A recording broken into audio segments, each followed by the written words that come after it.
feel like I'm always in this sweater, but it's fine, it's cozy. Hi, hello, welcome or welcome back to my channel. My name is Taylor, and today I'm going to be doing a little bit of a reading slash life update type situation. Been a little bit since I've posted, and I have read some things, have put some things down.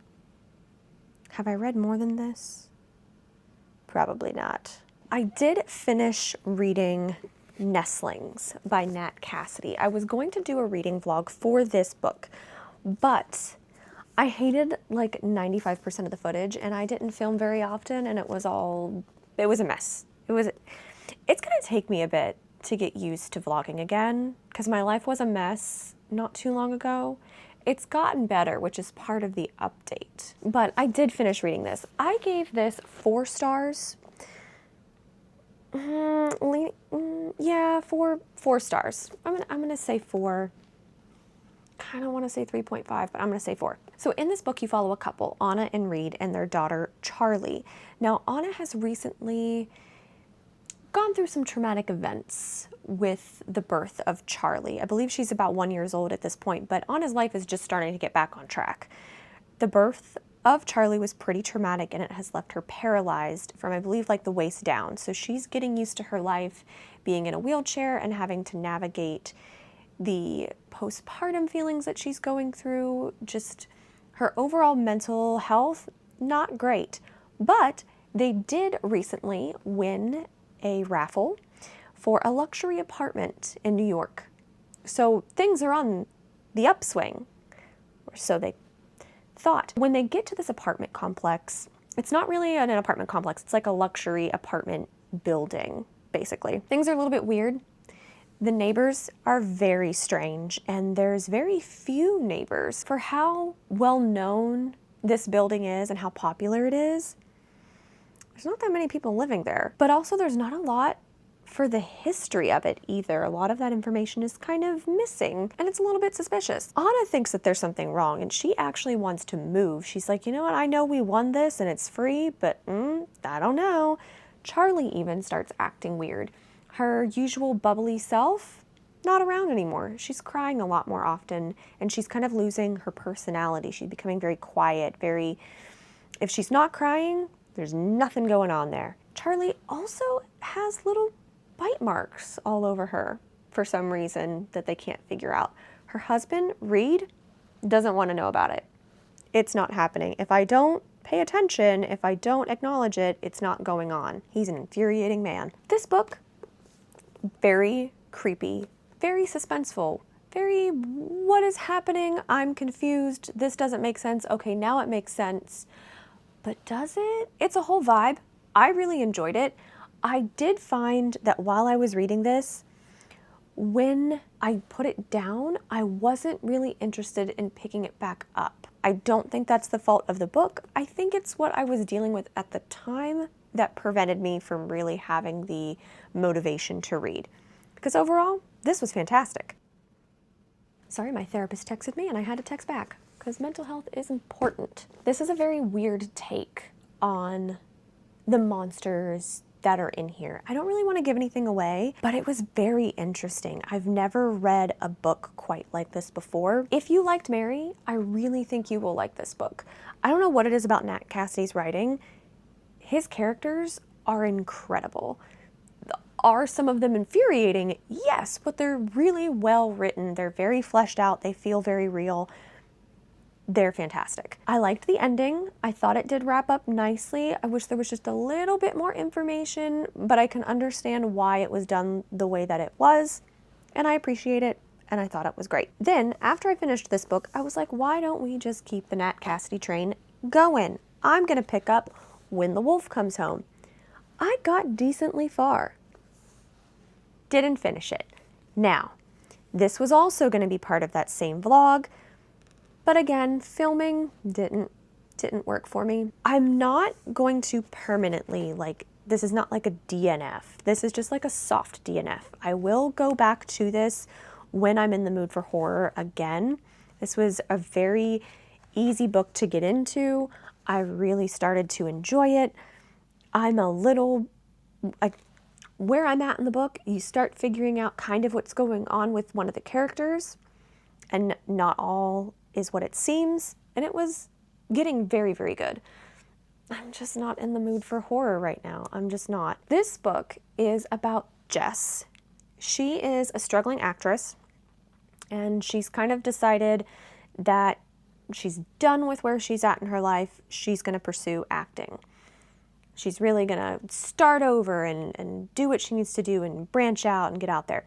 And something happens and kind of puts a pause on that because she finds a runaway boy. He is, how old is he? 5 years old, so just a little fella. Problem is that he's running away from his dad, who has lost his mind. Well, we're gonna say he's lost his mind because that's what it seems. And also there's like a giant scary monster. It's pretty brutal. Like, this book, way more graphic, I feel, in the horror and the body horror than Nestlings was. If you like horror and that doesn't bother you, this is very good. For what I've read, keep that in mind. I haven't finished it yet, but I do have high hopes for this. Nat Cassidy's books, they're very good. He's just a fantastic author. On the same line there, I did start reading Rest Stop by Nat Cassidy. I'm kind of reading this at night before I go to bed. I haven't finished it yet, but it is also very good. So eventually I'll finish that. It's one of those ones I pick up and then I fall asleep and then I'm done for. Currently reading Ninth House by Leigh Bardugo. Went from super graphic horror to dark academia fantasy. It's fine. My brain does what it wants and I just roll with it. That's been in the background the entire time, and that's the case for my camera. This is actually a reread for me. I read this last year, I believe. Really, really enjoyed it. I just didn't move on to the second book. And now that I own the second book, I remember very little from this. I get the overall concept, forget the details. And I know that this left off on a cliffhanger, if I remember correctly, and I don't even remember what the cliffhanger was. So it's really like I've never read it before, which is great because I'm having a fantastic time reading it this time around. So it's fine. Now, with this book, we are following Alex Stern. Her first name is Galaxy. She goes by Alex. She, troubled youth, really. She's been through it. Part of that is because she can see ghosts. They're called grays in this book. She can see them all the time. If they're there, she knows. And that's very strange. Not just because that would be strange any other given time, but in this world with the magic system, that's very odd.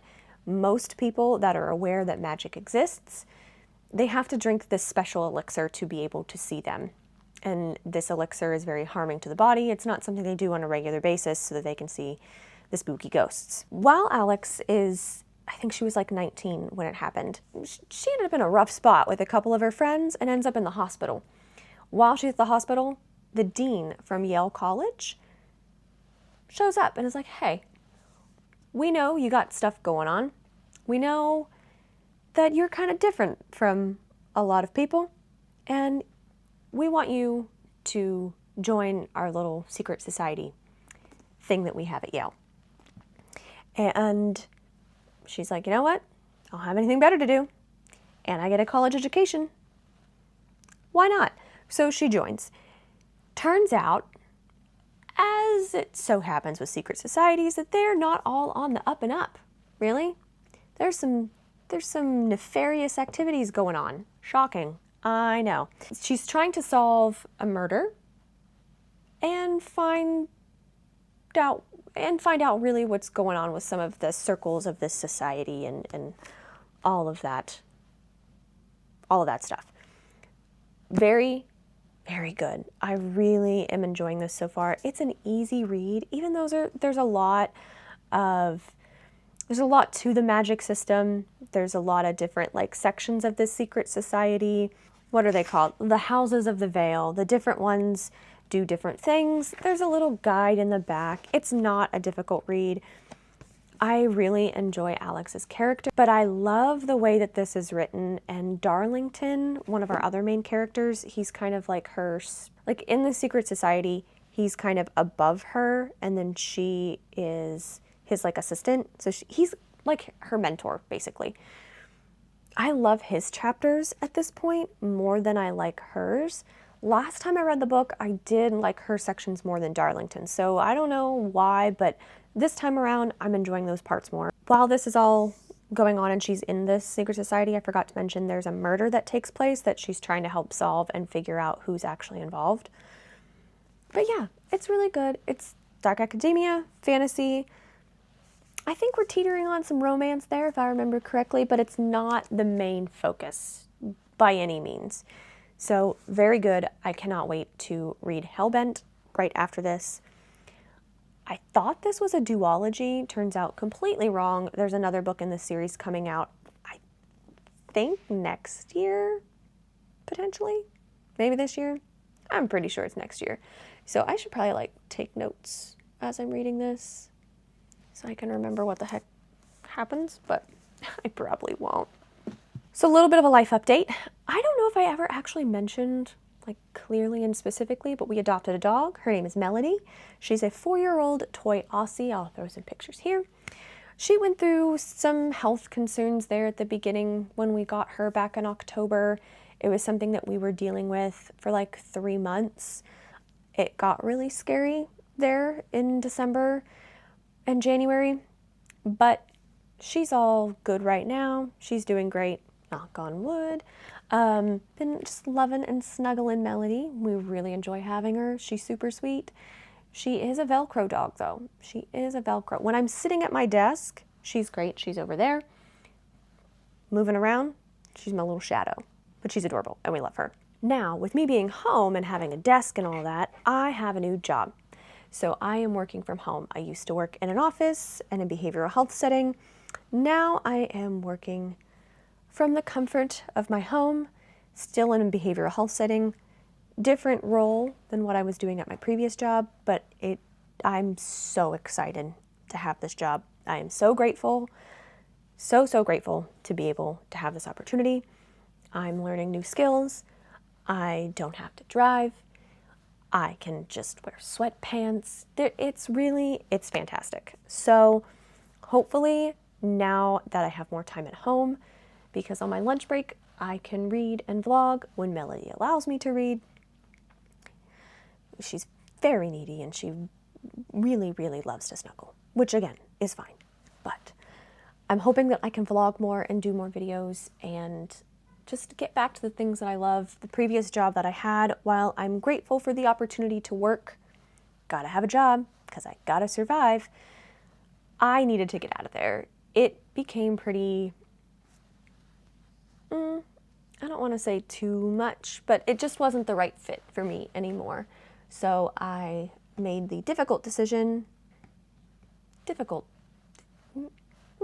I made the decision to leave, and I'm so excited to I've been dreaming of a work from home job for so long now, and my mental health has just improved so much. I'm also going to therapy, so that really does help as well. But yeah, I'm hoping to share more videos. Let me know if there's anything specifically you want to see. I did want to do potentially a video at some point on the story of my adoption. I think that would be an interesting video to kind of explain some things that have happened in regards to being adopted and finding my biological family.